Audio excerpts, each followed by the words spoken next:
Muito bem, Shalom Adonai, a paz do Senhor. Abra comigo as Escrituras Sagradas. Provérbios 26, versículo de número 2. Como o pardal no seu vaguear e a andorinha no seu voo, assim a maldição sem causa não encontra repouso. Esse tema é forte, pastoralmente necessário e teologicamente equilibrado. Sobretudo num tempo em que muitos atribuem tudo a maldições sem discernimento espiritual. Eu quero manter uma reflexão com cuidado para não cair no misticismo exagerado nem no racionalismo seco. Nós vivemos dias em que muitos cristãos vivem com medo de palavras, de pessoas, de objetos, de heranças espirituais e até de antepassados. Mas a Escritura é clara, não existe maldição arbitrária. Deus não governa o mundo pelo acaso, nem o diabo age sem limites. Salomão afirma um princípio espiritual eterno. Toda maldição tem uma causa. Se há efeito, houve origem. Se há ferida, houve porta aberta. Esse texto não nega a existência de maldições, mas nega que elas operem sem fundamento espiritual. A primeira coisa que eu quero dizer-lhes, entre tantas que eu vou falar, primeiro, a maldição não é acidente, é consequência. A imagem usada por Salomão é poderosa, o pardal voa sem pouso, a andorinha não encontra descanso. Assim é a maldição sem causa, ela não se fixa, não permanece, não se estabelece. Na teologia bíblica, a maldição não é um feitiço mágico, mas uma sanção espiritual ligada à quebra de uma ordem divina. Quando você lê Deuteronômio capítulo 28, isso fica explícito. Bênção é fruto da obediência, maldição é consequência da rebelião. Mas isso não se ensina nas igrejas hoje. Nem tudo que dá errado na vida é maldição, mas toda maldição verdadeira aponta para uma desordem espiritual não tratada. Quero que você saiba disso. Mas vamos falar-lhe de algumas causas, para que vocês tenham uma ideia. A primeira causa, desobediência à palavra de Deus. Quando você lê Deuteronômio capítulo 28, versículo 15, será, porém, que, se não deres ouvidos à voz do Senhor teu Deus. Observe que a desobediência não é apenas um erro moral, é uma ruptura de aliança. Observe que em 1 Samuel capítulo 15, Saul poupou o que Deus mandou destruir, perdeu o reino, abriu brecha para o tormento espiritual. O pecado é uma alma voltada para si mesma e afastada de Deus. E onde Deus não governa, algo mais governa. Onde a palavra não reina, a disciplina divina se manifesta. Não esqueça isso, que Deus já falou e você ainda não obedeceu. O que é que você sabe que é errado e você continua fazendo? O que é que você sabe que machuca a santidade de Deus e mesmo assim você faz? O que é que você sabe que entristece o Espírito Santo e mesmo assim você pratica? Que áreas você espiritualizou, mas não se submeteu? Isso aqui é a primeira causa. A segunda causa da maldição que vem, pecado não confessado e não tratado. Quando você lê Salmo 32, o salmista diz, enquanto calei os meus pecados, envelheceram os meus ossos. O silêncio diante do pecado gera peso espiritual. Olhe para Josué capítulo 7, Acã. Um pecado oculto, derrota coletiva, maldição sobre o acampamento. A maldição não estava na guerra, mas num pecado escondido, porque ele escondeu lá na sua cabana o ouro, a prata e uma capa babilônica. Nada enfraquece tanta alma quanto o pecado tolerado. Pecado escondido vira prisão espiritual. Confissão restaura autoridade. Arrependimento fecha portas espirituais. Quero que você saiba disso. Enquanto você permanecer escondendo, maldição.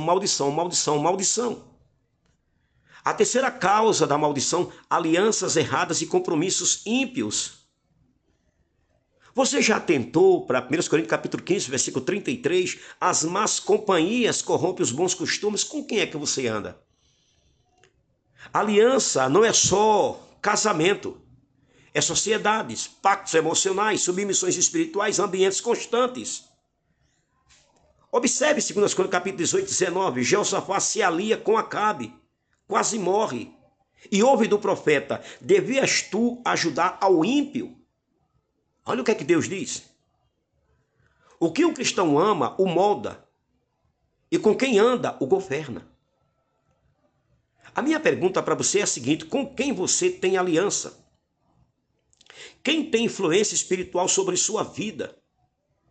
Que vínculos precisam ser rompidos? Você que estuda, você está na faculdade, lá naquele trabalho. Cuidado. Quarta causa, palavras lançadas com autoridade espiritual. Você já leu o Provérbio, capítulo 18, versículo 21? A morte e a vida estão no poder da língua. Nem toda palavra tem peso espiritual. Mas palavras vindas de autoridade legítima podem gerar consequências sérias. Veja que Noé amaldiçoou Canaã, 9:25 de Gênesis. Jacó profetiza sobre seus filhos, Gênesis 49. Isso não significa que o cristão vive refém de palavras humanas. Pois em Cristo, Gálatas 3:13, diz que Cristo nos resgatou da maldição da lei. Mas palavras não tratadas afetam a alma, a identidade e o comportamento. Cure palavras recebidas com verdade bíblica. Substitua mentiras por promessas. Leva à cruz aquilo que ainda dói. Você está me entendendo ou não? Eu estou falando inglês. Quinta causa, desprezo à disciplina e à correção. Eu quero resumir para você Provérbio 3, versículo 11 e 12. Não rejeites a disciplina do Senhor. Quando a correção é ignorada, ela se torna peso, depois quebra, depois juízo. Israel endurece o coração, profetas são rejeitados, o cativeiro vem. A disciplina é o bisturi da graça, dói, mas salva. Deus corrige porque ama. Quem rejeita a correção prolonga sofrimento. Humildade antecipa a restauração. Aceite a correção, meu irmão. Em Cristo, essa causa é tratada na raiz. Porque em Colossenses 2, 14 e 15, eu resumo esses dois versículos, e Cristo cravou na cruz o escrito da dívida. O evangelho não ignora causas, mas resolve a raiz. A cruz não mascara maldições, ela as desarma. A graça não anula a responsabilidade, ela restaura a comunhão. A minha conclusão como pastor e a minha pergunta não é quem me amaldiçoou, mas que portas precisam ser fechadas? Que áreas precisam ser alinhadas? Que arrependimento precisa ser genuíno? Se você é daqueles que navega no impróprio, se você é daqueles que gosta de ver o imoral, se você é daqueles que gosta de navegar naquilo que machuca a Deus, se você é daqueles que gosta de navegar naquilo que você tem certeza que entristece o Espírito Santo, se você é daqueles que gosta de navegar escondido da esposa ou do marido em sites impróprios, feche essa porta, meu amado. Se alinhe às Escrituras. Se arrependa genuinamente. Por isso que a Bíblia diz, o que encobre suas transgressões jamais prosperará. Examine sua obediência. Confesse o que foi escondido. Rompa alianças que Deus não aprovou. Se submeta suas palavras à verdade. Receba a correção como graça. E lembre-se, onde a causa é removida, a maldição perde lugar. Onde Cristo governa, a graça reina e a maldição desaparece. Você está começando a me entender ou não? Filhos que não se submetem aos pais, que são subversivos, já diz Deuteronômio que o filho subversivo está debaixo da maldição. Mulheres que não respeitam seus maridos, porque trabalham, porque têm seu salário no final do mês, Não é porque você trabalha, minha irmã, e recebe seu salário no final do mês que você tem que viver aleatoriamente, fazer o que você quer, da maneira que você quer. A Bíblia revela que existe uma submissão. Deus é o cabeça de Cristo, Cristo é o cabeça do varão e o varão é o cabeça da esposa. Isso é responsabilidade, isso é Bíblia. Você está começando a me entender ou não? Maridos que são despóticos, incoerentes, que não tratam suas esposas com cortesia, com amabilidade, também está debaixo de uma maldição. Obreiros que não se submetem à liderança espiritual da igreja, que aparecem quando querem aparecer, que fazem da maneira que querem fazer, que lutam contra o ministério local do seu pastor que está ali suando e trabalhando. Você está debaixo de uma maldição, meu irmão. Se você não quer submeter à linha doutrinária do pastor, vá para outra igreja, saia.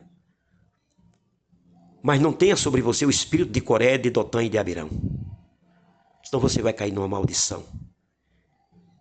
E o seu fim será trágico. A maldição sem causa não virá. Guarde isso, Baruch Hashem. Deus te abençoe.